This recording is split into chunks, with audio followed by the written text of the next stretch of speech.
Right now, European markets are off in midday trading, and some bad news coming on a potential breakup of a would-be pharma deal.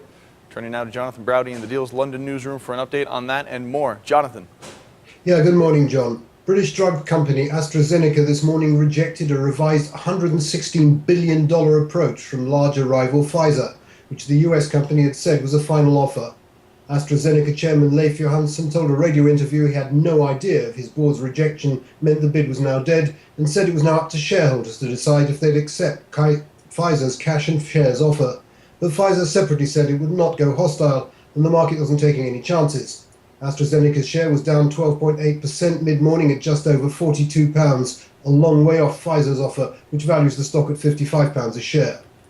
The pharmaceuticals drama, plus a 2% slump for minor Rio Tinto and some uncomfortable April footfall figures for the leading supermarkets, were enough to drag down the London market.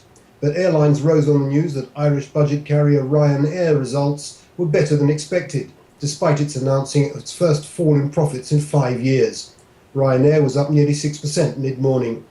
In Paris, French bank Société Générale lost almost 3% after Jérôme Kerviel, the rogue trader whose unauthorized positions cost the bank about $6.7 billion in 2008, dramatically turned himself over to the police at the Franco-Italian border this morning.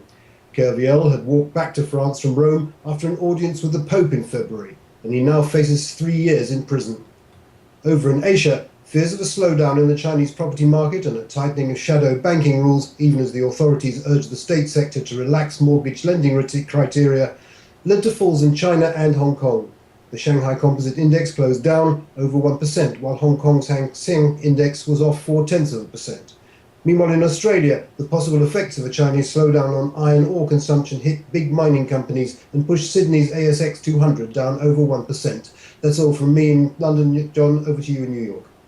Thank you very much, Jonathan. This is Jonathan Browdy reporting for the Deal's London newsroom.